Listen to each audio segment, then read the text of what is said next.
Hello દોસ્તો, Mahesh computer technology YouTube ચેનલમાં આપનું સ્વાગત છે। આજે આપણે વાત કરીશું ટાટ એચએસની અંદર જબરજસ્ત અપડેટ આવ્યું છે સિલેબસની અંદર, બરાબર। તો એ સિલેબસની અંદર શું અપડેટ આવ્યું છે ને કેટલું મોટું અપડેટ આવ્યું છે, તમને આમ તમે એને લીગલીને દેખશો ને તો આમ હોશ ઉડી જાય એટલું બધું ખતરનાક અપડેટ છે।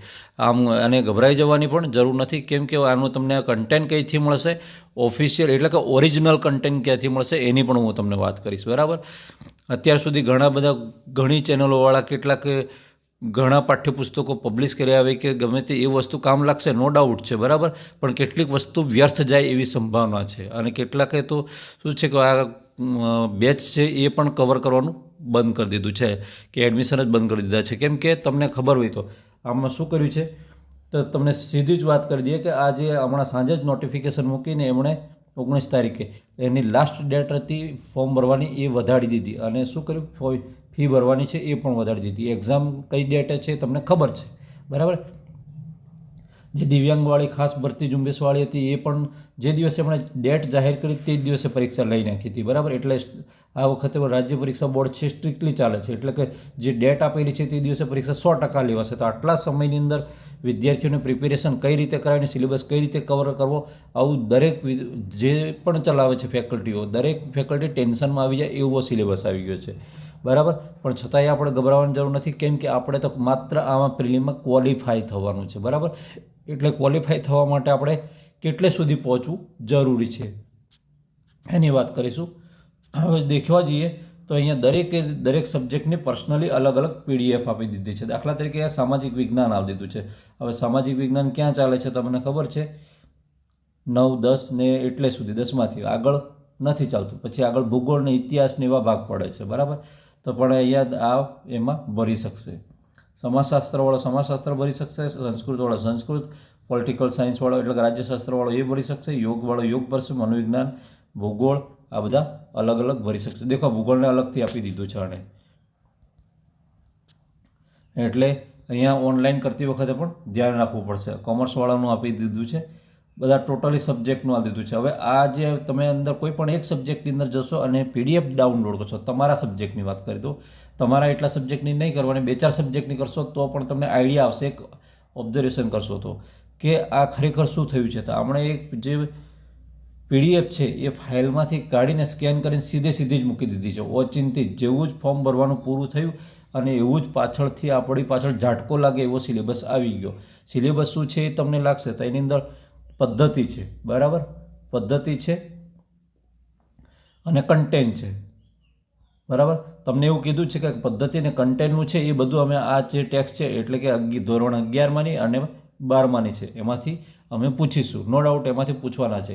પણ પહેલાં કેવું હતું કે 23ના સમયમાં, 2023માં, કે જે કન્ટેન્ટ હતું એ ઓલરેડી ટેક્સ્ટમાંથી પૂછતા હતા, એટલે આપણા તમે કોઈ ગાઈડ કે એવું કંઈક સોલ્વ કરીને થોડુંક વ્યવસ્થિત તૈયાર કરી દો તો નો ડાઉટ તમે આરામથી ક્લિયર થઈ જાવ એવું હતું। પણ આ વખતે આપણે શું કર્યું છે કે પદ્ધતિ છે તો પદ્ધતિને મિક્સમાં રાખીને કન્ટેન્ટ લીધું છે, અને અહીંયા સુધી કે દાખલા તરીકે કોઈ હું લેંગ્વેજની વાત કરી લઉં તો લેંગ્વેજની અંદર શું છે કે જે અંદર સિલેબસની અંદર જે ચેપ્ટર આવે છે એ તો છે જ, પણ એ સિવાયના અધર એના ઉદ્ભવ, માન લો કોઈ ગુજરાતી ભાષા છે, ગુજરાતી ભાષાનો ઉદ્ભવ વિકાસને જે છે એ આખું હિસ્ટ્રી એ બધી ટોટલી કવર થઈ જવી જોઈએ, એ રીતના અંદર સિલેબસ મૂક્યો છે એમણે, બરાબર।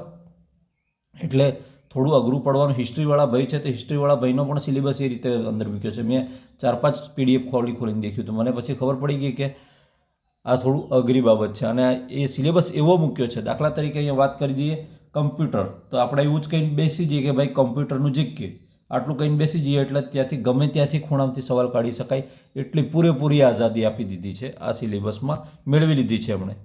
એટલે એ કે હવે આપણે એના અંદર દેખવા જઈએ તો પદ્ધતિની અંદર આ કોઈ ચેપ્ટર છે તો ચેપ્ટરને એપ્લાય કરતા જઈને ફલાણા ચેપ્ટરને આપણે એપ્લાય કરવું છે કે એ કરવું છે તો એનો ઉદ્દેશ્ય શું હોઈ શકે એ રીતે કરીને મેથડનો બી ક્વેશ્ચન લેશે ને કન્ટેન્ટનો બી એમ કરીને ગોળ ફેરવી દેશે, તો આપણને કંઈ ખબર નહીં પડે કે કેટલા ક્વેશ્ચન મેથડના આવ્યા ને કેટલા કન્ટેન્ટના આવ્યા, મિક્સ થઈ જશે, અને છૂટવું હોય તો છૂટી પણ શકાશે કે ભાઈ આ તો પ્રશ્ન અમે તો કન્ટેન્ટ પૂછ્યું હતું, મેથડ નથી પૂછ્યું, બરાબર, એની ક્ષમતા ચેક કરવા માટે આવું બધું થઈ શકે એવું છે। એટલે વાત થોડી અઘરી છે, એટલે વ્યવસ્થિત તૈયારી કરવી પડશે। અને હવે હા, બીજી વાત આવી, ઓનલાઈન ઘણા બધા પ્લેટફોર્મ છે, બરાબર। હવે તમારો જે પણ સબ્જેક્ટ છે એની ઓલરેડી તમને કદાચ ખબર હોય તો એકમ કસોટીઓ જે તે સ્કૂલમાં લેવાતી હોય ત્યાં તમને ખબર હોય 11મા ધોરણની 12માની ટોટલી નહીં લેવાય છે 9થી આમ તો દેખવા જઈએ તો પ્રાઇમરીથી છેક સુધી. પણ આ એકમ કસોટીની જે ક્વેશ્ચન બેંક છે એ ક્વેશ્ચન બેંકને કલેક્ટ કરવાની કોશિશ કરજો. કેમ કે આ જે પેપર કાઢે છે ને આ અહીંયા સિલેબસ આપ્યો છે પરીક્ષાનું જે સિલેબસ વિભાગ છે એમાંથી, તો આનું પેપર ક્યાંથી નીકળશે? તો આનું જે એક્ઝામ વિભાગ છે ને ત્યાંથી જ એમાંથી જ માણસો કાઢશે, જે તે તજજ્ઞો છે એમાંથી જ પેપર કાઢશે.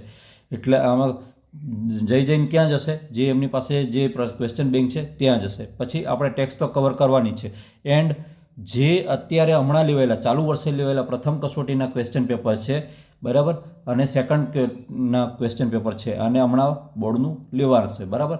તો જે આ જે વસ્તુ છે એને આપણે તમે ધ્યાનમાં રાખીને અને કેટલીક બીજા આપણે જે સાહિત્ય વાપરે છે, હું કોઈ એની વાત નથી કરતો કે તમે સ્પેશિયલ આ જ પબ્લિકેશનની બુક્સ કે યુઝ કરો બરાબર, પણ રેન્ડમલી જ બધા જ ઉમેદવારો વાપરે છે એ બુક્સનો યુઝ કરીને અને તમે કન્ટેન્ટ તૈયાર કરશો તો 100% તમે 110ની આસપાસ આરામથી પહોંચી જશો. 100 ઉપર તો નીકળી જ જશો આરામથી.